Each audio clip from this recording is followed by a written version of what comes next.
Success means many wonderful positive things. Success means personal prosperity, financial security, a better life for you and your family. Success means finding real happiness and real satisfaction from life. Success, for those with the courage to pursue it, is the goal of life. At the outset, keep in mind that the size of your success is limited only by the size of your thinking. If you think small, with small ideas and small ambitions, then your success in turn will be small. But if you think big and believe in yourself, then your success will also be big. And here's the good news. No matter who you are, or what you are, or where you are right now, you can start thinking big. You can travel the road to big success. In fact, that's what you're doing at this very moment. You are taking your first giant step toward learning and applying the magic of thinking big to your life.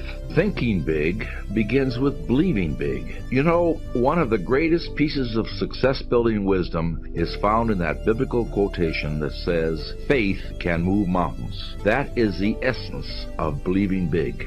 When you tell yourself, "I'm positive I can," then your attitude, your belief, generates the power, the energy, and the skill to get the job done. Just listen for a moment to these two voices. Ooh, that's a really big project. I don't know. I think it's a little bit too broad. The scope is too big for this department. Maybe what we should do is call in an outside consultant on this one. The difference between these two statements is belief.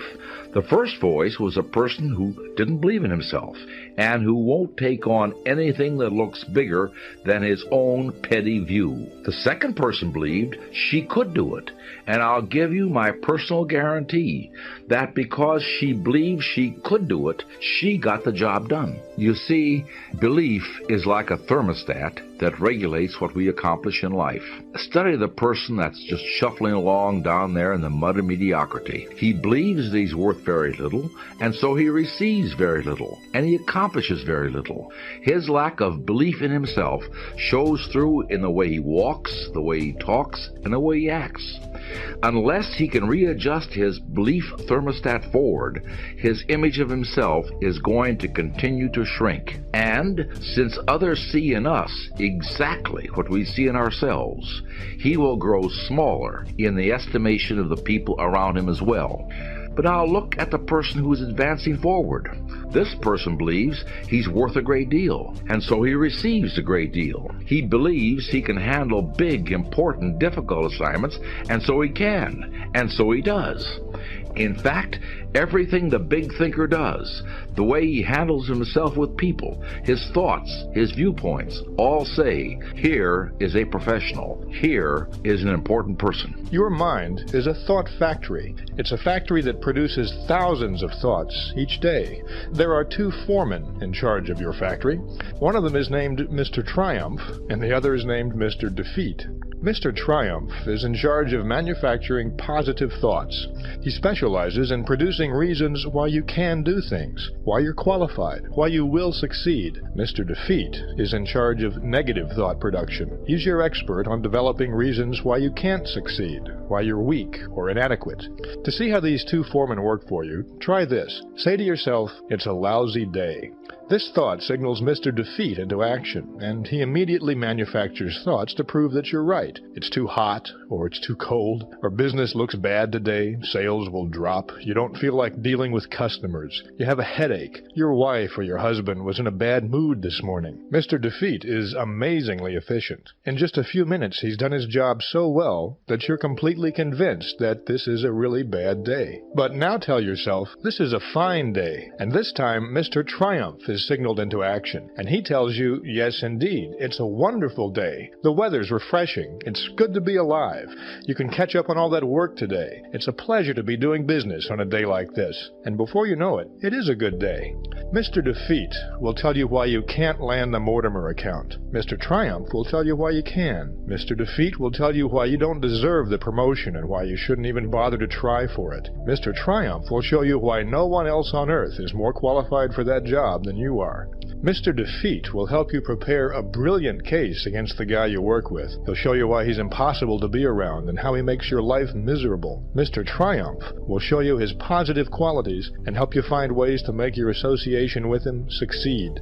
The more you work with either of these foremen, the stronger they become, and the more space they take up in your mind. If you give Mr. Defeat more work, he'll take up more and more of the space, so that eventually your thought factory is producing nothing but negative thoughts. But if you give Mr. Triumph the work, then your thought factory will produce the thoughts that will propel you towards success. In fact, you can fire Mr. Defeat. You'll discover that you really don't need him at all. You can use Mr. Triumph 100% of the time and produce only positive, productive thoughts. The result of this kind of thought production is the most basic ingredient in personal success: self-belief. It's so funny we're talking about, there's nothing even remotely, there's not even something even 22% the size of WFG. It's hilarious that you think that there's something like this. My God, this is a behemoth. This is the Lakers, this is the Yankees, this is the Celtics, this is the Dallas Cowboys, this is the Patriots. There's nothing like it in the world. There's some dream stealers. You need to look out for these four. I don't want them to happen to you. You ready? Say yes. Dream stealer number one that'll take you out of here. Lack of confidence or faith. Lack of belief. It'll steal your dream. You got to know you're going to win. You got to have some faith. These people sitting around you right now, they're whispering to you, you could do this. I believe it. Just like when you were a little boy. Just like when you were a little girl. They've always believed in you. They've always known you were going to do something special. They always knew you were great. You need to know it. You need to take that God that's sitting there with you and those precious souls that have passed, that have always believed in you, and you carry them with you everywhere. They're with you anyway. Acknowledge them. If you don't believe that, honor them. Honor God. Honor these people who believed in you with your magnificent life. Honor them. Don't give in to lack of belief, lack of confidence. Don't ever do that again. Don't do it in WFG or out of WFG. You were made to do something great. You're special. You were made in the image of God. Something awesome's supposed to happen for you. And those of you that have made something awesome happen, something even more awesome's supposed to happen for you. Number two thing that steals the dream: failure and setbacks. People quitting, chargebacks, flunking the exam. That's all going to happen. Just get ready. If you're an entrepreneur and you want to do something great, you're going to have false start after false start. False start after false start. Get it going, then you don't. Get it going, then you don't. Your group grows, then it shrinks. I'm telling you right now. Just know that. You're going to make some money, then you're not. Being an entrepreneur, tons of false starts, tons of setbacks. But see, a guy like me, I knew someone was better than me. There's more talented people than me, probably more talented than you. But like my dad said, the best ability is availability. You might outwork me for 30 days or 60 days or 90 days, but you ain't gonna beat me over a year. You can't outwork me over 2 years. You aren't gonna outwork me over 3 years. I'm gonna get you eventually. I'm a dripping damn faucet. I just keep coming at you. Just like you could be, right? Just like you could be. I just keep coming. My dream of being a television star and comedian started when I was very young. I was 10 years old. It's very important that you have dreams and visions. You have to want something in your life, and at 10 years old, I knew I wanted to be something special. I had, I grew up very poor. We were very, very poor, and I didn't want to be poor. I just didn't. I was tired. At 10, I was tired. I was tired of being poor at 10, so it was quite a struggle, but I had always dreamed of being on television. I would watch TV as a young boy, and I just wanted that. And it became very, one of the most important facets of my life was to aspire to be something more. You have to have dreams and visions. Without it, you perish. You cannot survive in this world without wanting something more, because it propels you to get an education. It propels you to greatness, but you have to want more. And so probably 10 years old, I started thinking about being on TV, which coming from a very poor neighborhood wasn't that good of a thing, because look, who do I tell this to? Who do I tell this to? I couldn't tell it to my parents. My mother and father, they TV, a star. What? No, you're going to get a job like your brothers, and you're going to work as a construction worker like your father and your brothers. That's what you're going to be. But God had put so much more in my head at 10. I just wanted to be more. So that was the beginning for me, 10 years old. So I went to the next mode, necessary, to start talking to people and seeking and asking for what I wanted and leveraging relationships and trying to find out, how do the people do it that went ahead of me? How do they do it? And then what is it I need to do? How is it I need to train myself, to develop myself? What's the resources that will be required in order to make it happen? And as I start seeking out and asking questions, I started running into people who said, I know someone who can help you do that. And they helped me get connected with those people. Remember, we have so much energy that can take us so far. It's necessary that you hook up with some other energy that can take you to the next level. I hooked up with them. They said, let's go. I said, away we go. And guess what? Here we are. I love it. You want your stuff? It's necessary you take responsibility for it, that you make it happen, that you don't give up, that you don't take any objection or disappointment or defeats personally, that you keep on keeping on, that you don't decide that I can't make it because you can't see the light at the end of the tunnel, that you realize that's a part of the program. And here's something you've got to resolve. Say this to yourself every day. See, as long as you're breathing, you got a shot at your dream. That's the way I resolve. Say this, please. It's not over until I win. Got that right.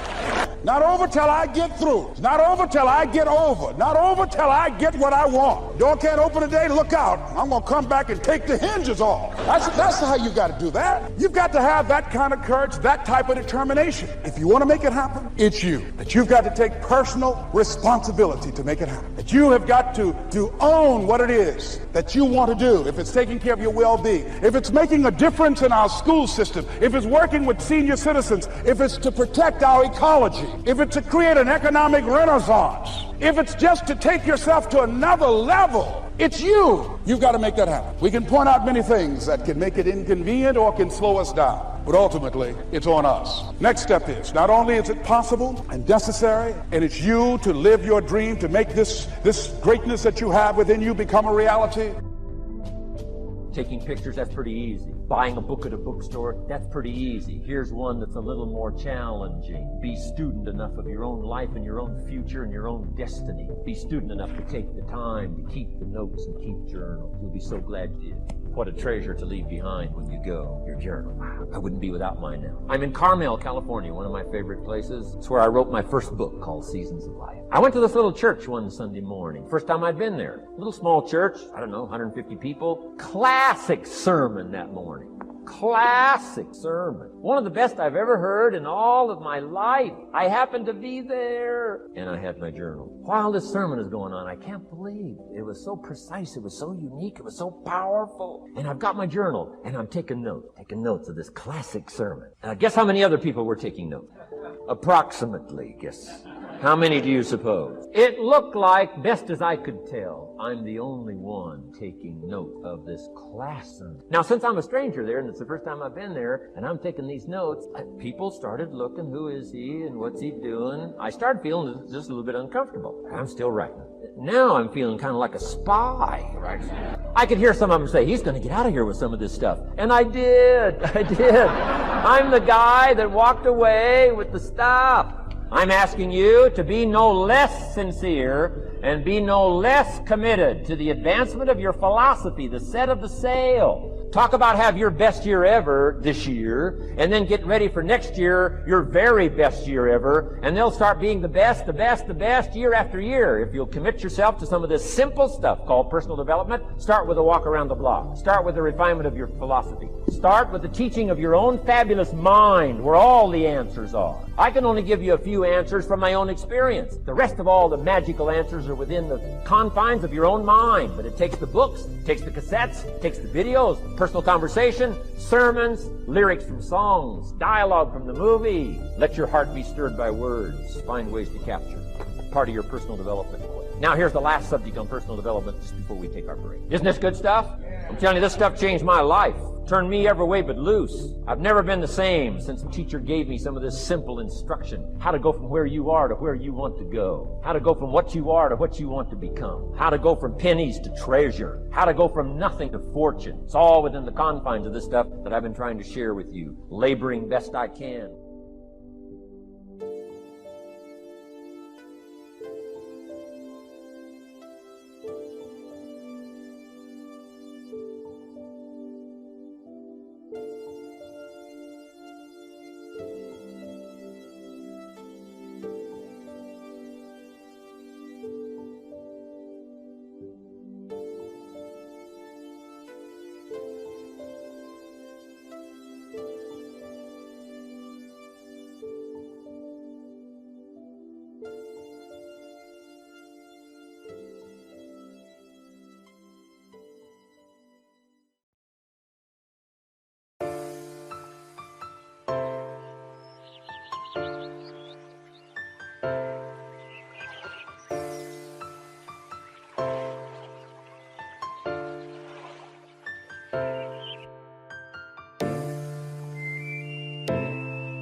conception does not guarantee manifestation. Now, what I mean by that is bird and a fish created by God. The fish was created to do what? Swim. So fish do not attend swimming lessons. I know it sounds simple, but it's very important. Why? Because swim is built into the fish. Why? Because God demanded the fish to swim. So he put the ability in it. Birds were designed by God to fly. So birds don't attend flight school. Flight is built in. I like this one. Seeds. Seeds were designed by the Creator to bring forth trees. You'll never find a seed attending a tree growing convention to learn how to grow trees. Why? Where's the tree? Trapped on the inside. In other words, whatever God created something to do, he built it in. Your culture and your educational system doesn't allow you to discover that. We are educated to be employed, not to be deployed. Seeds deploy themselves and become trees. Fish deploy themselves and they swim. Birds deploy themselves and they fly. We are the only creatures God created who don't deploy ourselves because our culture doesn't allow it. Gotta get free from the culture. And it's seminars like this that make you begin to have a meeting with yourself, discuss yourself with yourself, and say to yourself, self, am I who I really am? You know, here's my conviction. This is why I believe that buried in every human being is a leader, trapped by an erroneous philosophy that you were born to follow. Let us make man to have what? Dominion. To govern, to rule, to lead, control. Which means that somewhere inside of you is a ruler, a controller, a leader, a dominator. Somewhere in there, because he would not have demanded it if he didn't inject it. Which means that your ability is determined by your responsibility. Your potential is designed by your purpose. Your potential is equal to what you were born to do. The best example I can give you is this car. Look at this car. All cars have what they call a speedometer. Am I right? Well, here's an old one, old Chevy. Now, if you look at the numbers have to 160 miles per hour this car can travel. All of your cars have that kind of registration, sometimes 200, 180. Everybody got that, right? Okay. Now, when you bought the car, that was on the car. You bought the car with it. It was on it, 180 miles per hour. I'm getting ready to go. Okay. I'm so excited. Okay, so you bought this car, brought it home, and the manufacturer says this car can travel 180 miles per hour. How can the manufacturer put that on there? What makes him so sure that this vehicle could travel 180? That's the first question. The second question is, have you ever traveled 180 in that car? No. Let me tell you how stupid our philosophy of our countries are. We sell a car that could travel 180 and put a sign up 50 miles per hour. It's amazing. It's crazy. I don't understand it. I have no idea how they got this idea. I don't know where it comes from. But it tells you the nature of your culture. Don't try it. They give the company permission to build the capacity, but restricts your ability to use it. And you never thought about that. And that's the way they think about you. So all your life, you can make 180. But you've been traveling for 50 years at 60 miles per hour, and you think you're living. The capacity is present. Our culture says you can't go any further. And God says, press the accelerator. And your culture says you can't go any further. You can go no faster. You got to make a decision tonight, see? I love my mother, but I'm not giving my mother control over my life. My mom got control of her life. She don't get to have control. Oh, somebody missed what I said. My mom don't have the right to tell me what to do with my life. My mom trained me, and I'm on my own now. Are you hearing what I'm saying? So number two, you got to get this. The only way you're going to get to where God would have you to go is to have control, because God has given you the freedom of choice and he ain't gonna make you do nothing. So number two, I need you to take the control back so you can get what God has for you. Now here's the third thing, and we're gonna get to the message that God told me to tell you. God told me to tell you to stop making plates for people who just trying to take it to go. Write that down. No, God told me to tell you stop making food for folks that just wanted to go plate. He told me to tell you that there's somebody in the room, your life is screwed up because you making food for people who just wanted to go plate. You are a great person, good person, you phenomenal, you got it going on, you making all these great meals, and it's a whole bunch of people coming to your house. And listen to me very closely. My grandma taught me when I was young. My grandma had 14 kids who all had kids. And my grandma said, I will cut you. You can eat as much food as you want at the house. But if I swear if one of y'all little jokers take something out this house, you get in the business in front of your mama. In front of your, because I used to whip their butt, I'm whipping your butt too. With a switch. Don't take no food out of my house. You can eat as much as you want when you here, but do not pack a plate. And most of y'all running with people who, when you fix food, they come to your house and take it to go plate. They don't bring nothing. They not trying to help you. All they in your life to do is take. And you wondering why your life messed up, because you with takers. You done made a whole spread, and they just coming in. They can't even say, they don't have the decency to say hi and thank you. You so ignorant, though. You just so geeked to have them coming.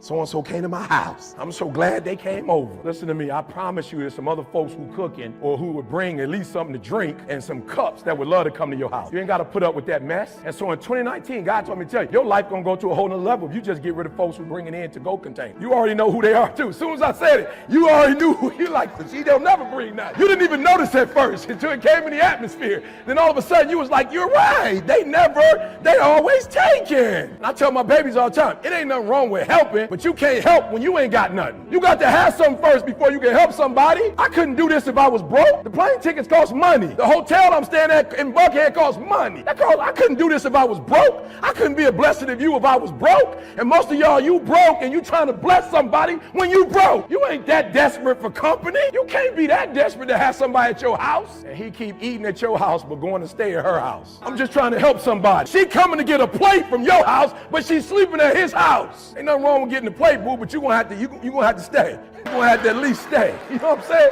I'm trying to put it in so you can understand. And so God is blessing you, but the little resources you got, you're giving them away. So what you're gonna have to learn how to do is you're gonna have to learn to bring people in your life. You know, you gotta pick certain things that motivate. The number one motivating thing for me, and I'm just being honest, was I was sick and tired of being poor. I was just exhausted. My mother was poor, my father was poor, my brothers and sisters were poor, all my friends were poor, all my relatives were poor. I lived in a poor neighborhood, we lived in a poor house. I was just like, wow, man. I watch TV, and I would see, like at Christmas time, my father would put us in the car and take us out to the suburbs to see the Christmas lights. And I would see these big houses, man, with lights all on them, and they had horseshoe driveways where you just pull in and go all the way around. That was amazing to me. You know, we would pull up in the driveway, got a back out. You know, I've been doing that, and I kept saying, I told my father, I said, Dad, I said, why don't we get one of these houses? He said, boy, I ain't got no money for this kind of house. He said, but if you work hard, keep going to church like your mama say, you can make some money, you can buy you one of these houses. That was it. My motivation was to buy a big house so I could put up Christmas lights and drive in the driveway. And I'm gonna tell you something. Every home I have, every house I've ever owned or built, you got to pull in one way and drive all the way around to come out there. I have never built, lived, or owned a home that did not have that driveway with gates on both sides. Never. That was the biggest motivating. So my advice is you have to find a dream that's so big that it overwhelms all of your fears and causes you to never give up. Now you're gonna think about quitting no matter what you do. I mean, I've thought about it many times, but I always just kept thinking about that house. And I've always dreamed of buying my mother and father a real house. And you know, and before they died, I was able to do all of that.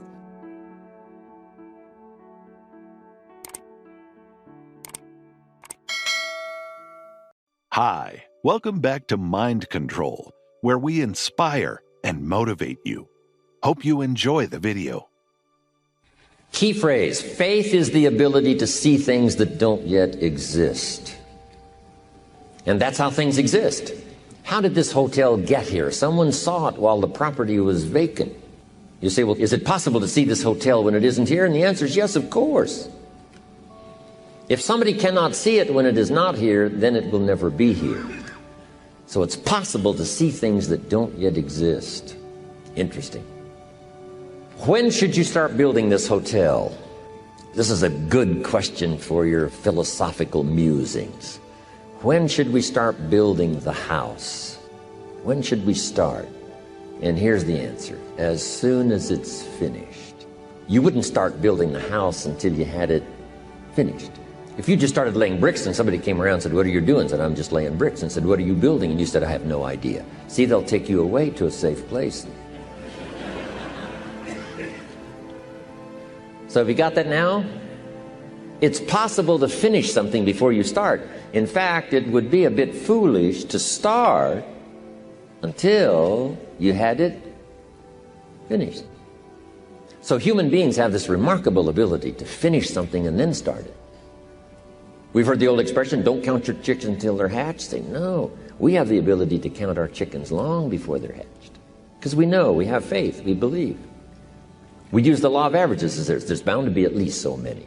Out of every dozen, out of every 100, out of every 50. So it's possible to see the end and then begin. Start looking into the future of what you would like to accomplish, and where you would like to go, the person you would like to be, and see if you can't get a better picture of the finished objective. See yourself there, see yourself in possession of. I was in business with Bob Cummings, the old movie star, for a while. He said, decide what you want and then act as if you already had it. And being an actor, he could give us a few tips on acting. Decide what you want and act as if it was already yours. Now, the reason we can act thinking that it's already ours is because not only can we vision the end results, we can also vision the beginning of making it real. So we don't start till it's finished, but it is possible for human beings to finish something before they start. I remember a time when we used to believe in some things. I remember a time when we walked past each other in the street and we spoke. I remember a time that we would help the old ladies in the house with their groceries. I remember a time that the neighbors would look out for each other's kids. We used to believe in something. I remember a time that we were more patriotic and less political. We used to believe in something. Well, we were being our best, then the pandemic hit. Business went down. Children can't go to school. Dreams are put on hold. Sometimes it feels like we're going backwards. It's easy to live frustrated and think, God, why is this happening? It seems like skepticism is so pervasive that truth is hard to find. But we're not going to understand everything that happens. God's ways are not our ways. He can see things that we can't see. And just because it's not fair doesn't mean that God is not in control. If He allowed it to happen, He's going to bring good out of it. He promises all things work together for your good.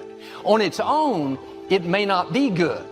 It wasn't fair, you're uncomfortable, but when it all comes together, you're going to see how it works to your advantage.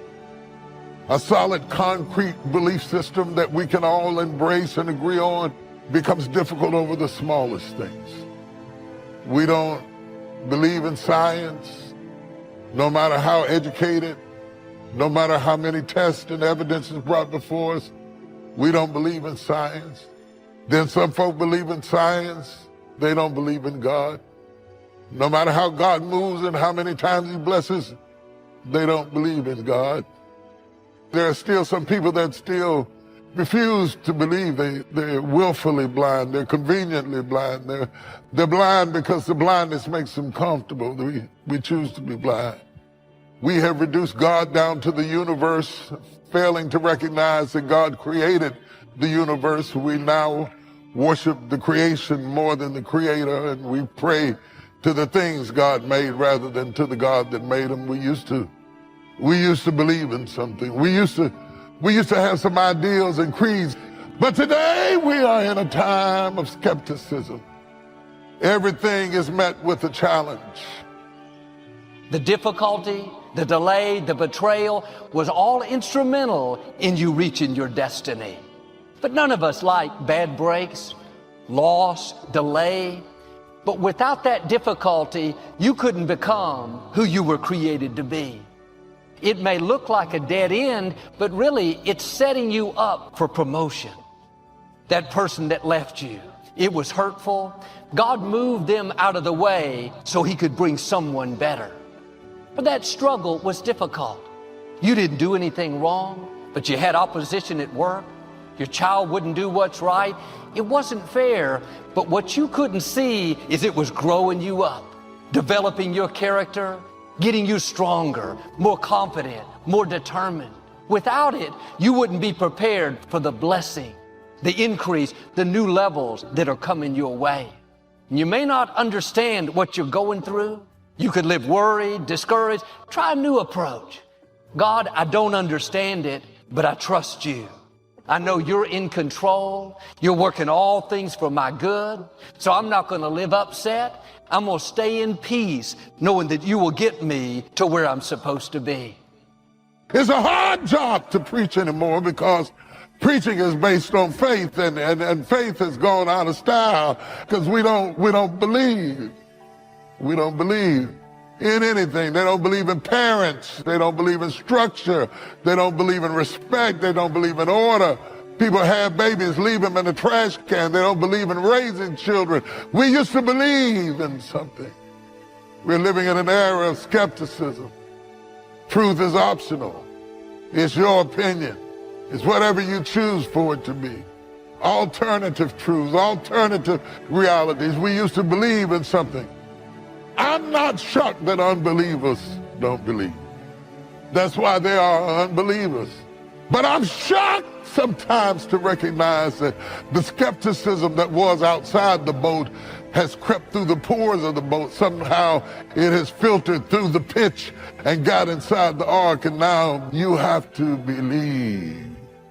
This spirit of skepticism that has attacked our generation, has attacked our age, has led to unnecessary death, unnecessary murder, unnecessary pain, the lack of solidarity, the accentuation of instability and anxiety, because when you don't have a truth to anchor yourself to, you're just floating around in the sea of an abyss of ideas, each one contesting the other one. It has led to arguments and fightings and murders and killings and shootings and arguing over turf because there is no truth to anchor us. Truth anchors the soul. Truth holds us down.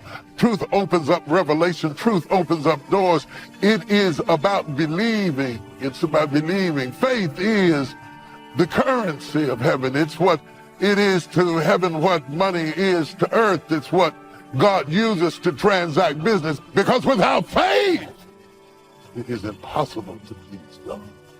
No matter how talented you are, if you don't believe Him, it is impossible to please God. Faith is the currency of heaven. It is the substance of the thing I hope for. It is the evidence of things I don't see. If I was Satan and I wanted to bankrupt you, it wouldn't be enough to take your money. If I take your faith, I've left you bankrupt. If I take faith, you can't have no peace. If I take faith, you can't have no joy. If I take faith, you can't have no victory. If I take faith, you don't have no power. If I take faith, you don't have no confidence. If I take faith, you don't have no boldness. If I have faith, you don't have no conviction. If I take your faith, you're powerless, impotent, weak, incapable. Your lack of faith is an insult to God. Do you hear what I'm saying to you? There will be times in life that you don't understand what God is doing. Things don't make sense. Trouble, delays, closed doors, people that betrayed you, prayers that haven't been answered. It doesn't make sense now, but don't worry. One day you're going to understand. God is going to connect all the dots. Trials to your faith don't come when all your bills are paid, when you got a nice job and you got a nice car and you got a nice home and everything. Trials to your faith comes when all hell's breaking loose. Everything you was leaning on is given away. You're uncertain and insecure and vulnerable. That's when the trial to your faith is come. He doesn't allow things that He doesn't have a purpose for. That trouble is not a surprise to God. You can't see it right now, but behind the scenes, God is lining up things in your favor. When it's the right time, when it all comes together, it's going to work for your good. You'll look back and say, if that hadn't have happened, I wouldn't have this position. If that door hadn't have closed, I wouldn't have met this person. If I hadn't have gone through that difficulty, I wouldn't have stepped into this new level. Now, don't waste your time trying to figure everything out. There are some things you're not supposed to understand right now. We can't see the plan of God. If you're always trying to figure it out, it's going to frustrate you. Instead of using that energy trying to understand what's happening, use it to thank God that He's working. Thank Him that you're surrounded with His favor. You don't have to work it out. You don't have to live frustrated over what's not happening, discouraged over disappointments. You keep honoring Him and He'll open the right doors. He'll bring the right people. He'll turn negative situations around. He'll make things happen that you couldn't make happen. His plan for your life is much bigger than your own. If you're going to stay in faith, you have to learn to trust when you don't understand. Faith don't make it easy. Faith makes it possible. All you want is the strength to get through your life. On the days that I feel like I'm not going to make it, on the days that it feels like I can't endure anymore, I think back on my track record for surviving all my bad days. And so far, surviving all my bad days, my track record is 100%. I know a lot of very, very rich people that's miserable, not happy at all. I can bet you most of you are happier than most of the people I know. And I know some very, very wealthy people. But if that's your desire to get more of it, you got to ask God for it. If you want to be happy or successful, you got to ask God for it. Most people don't have the life of their dreams because you don't ask God for it. The scripture says you have not because you ask not. But listen to me, if you up your ask, he will up his give. It's a scripture that's available for everybody. It's not just for rich people. You don't need an education to be successful. I flunked out of school. What God has for you, quit tying it in education. People kill me. I know people got 2 degrees finna go back to school and get another. If you got 2 of them that ain't working for you, why would you go get another one of them? That's crazy to me. You don't need that. I'm telling you, man, your whole success is tied in your relationship to God. You can simplify this by getting in touch with your Creator. That's your key, man. Quit tripping yourself out. Hey, y'all, don't forget to pray. Don't be ashamed to pray. And don't ever be too proud to pray, because prayer changes things. Thank y'all for coming, everybody. We'd like to thank you so much for watching till the end. Don't forget to share your thoughts in the comments section. Please also like, subscribe, and share this video with your friends and families. Please watch our other motivational videos. Thank you again.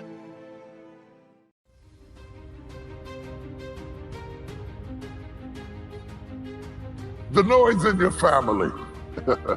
I know you don't have no noise in your family. Pray for me. But sometimes my family get noisy. You know, you always got something going on. You got the noise in your family. You got the noise in your finances. You got the noise on your job. I don't care what you do. There's always somebody that you work with that don't like you. You got the noise of your job, the pressure of deadlines, the dates to meet, the this to do, the that to do, the bills to be paid, the taxes to come. Have you had your teeth cleaned? When was the last time you've been to the podiatrist? You haven't had anybody do anything with your scalp or your skin or your this, and you're standing in the middle of so much noise. You live in it, you drive in it, you walk in it, you get in your car and you get in the traffic, they're honking and blowing and pushing and shoving. You turn on your phone and there's somebody you don't even know on Instagram laying you out about something you don't even understand about, and you have to live in the noise. It isn't just the decibel of the noise itself, how loud, how boisterous it is. It also goes far beyond that. It is the constant living under the threat that takes away our peace. Peace has become valuable. When I was young, I wanted joy. We danced all night long. They put us in the car. We were still dancing and shouting up on y'all don't know nothing about that, but in the old Holy Ghost sanctified church, we go to and we shout, and then we just had joy. But as I got older, I appreciate joy, but Lord, can I have a little peace? Oh, if you give me a little peace, I don't have to dance all night. Now I just want to be able to sleep all night. Oh, y'all not gonna talk to me.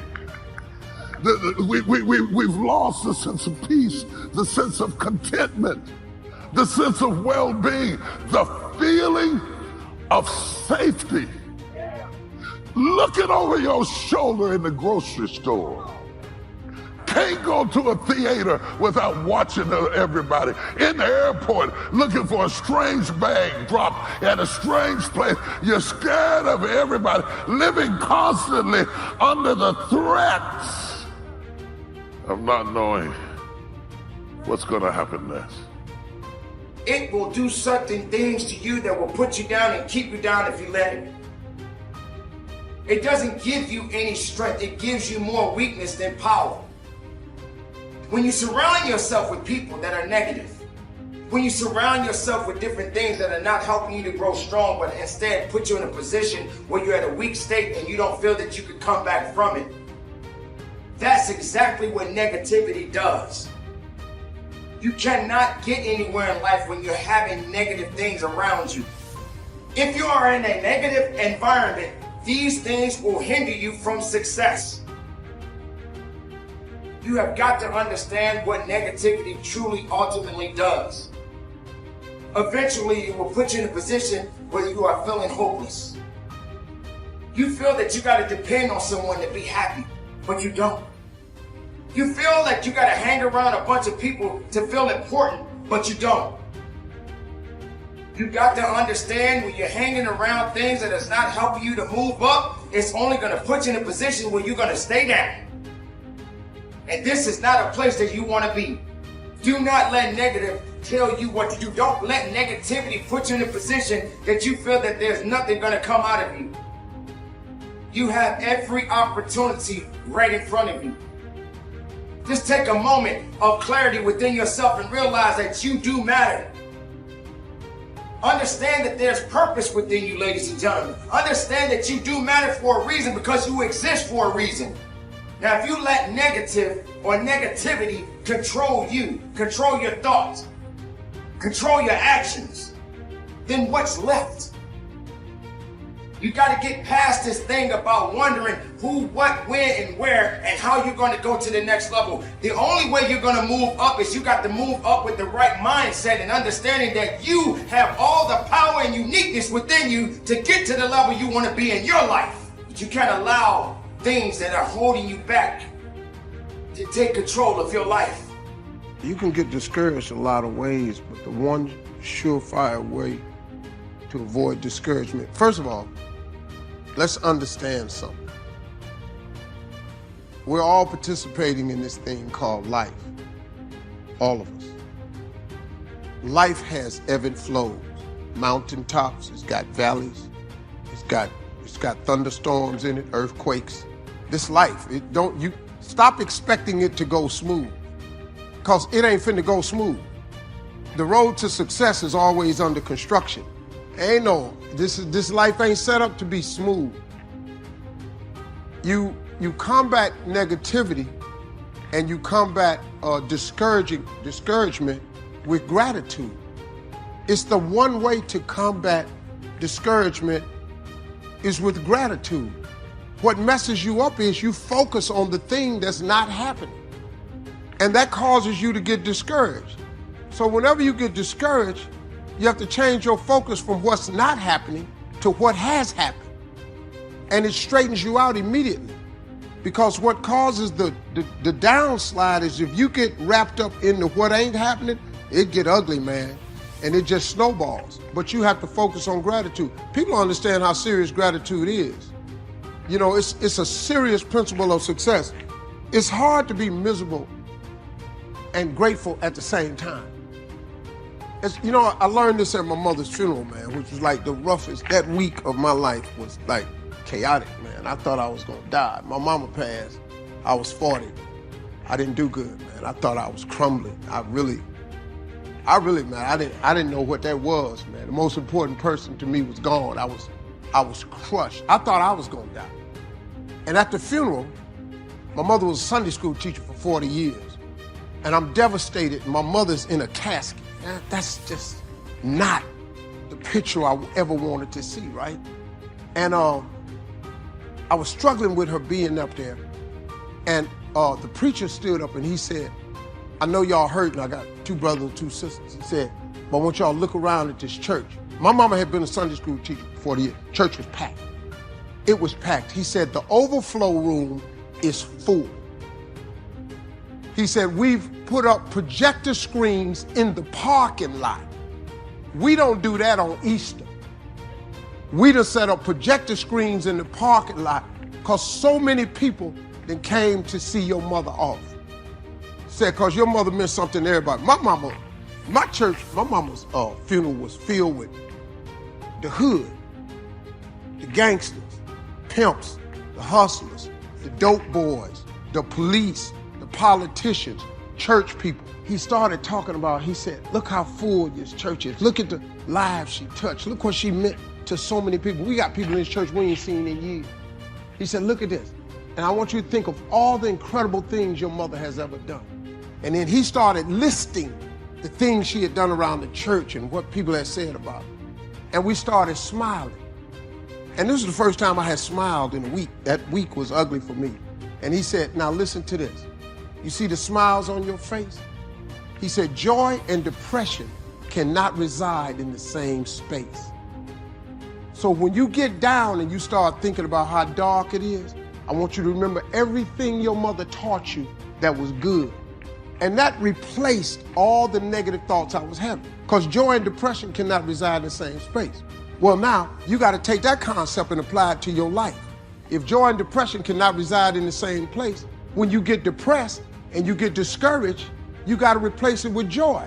And what more joyous than gratitude? What has God done for you? Didn't you wake up today? Ain't you still breathing? Don't you have some measure of health? Ain't you working? You may not have the car you want, but don't you have a car? Ain't you eating groceries today? You ain't homeless. Now, when you start tripping and you get depressed, you got to go into yourself and come up with some gratitude. Once you get grateful, went downstairs and started doing my meditation. I pull out a list of everything I'm grateful for. By the time I got to the 13th thing, I thank God for 75 things every morning. By the time I got to 13, I was fine. Because guess what?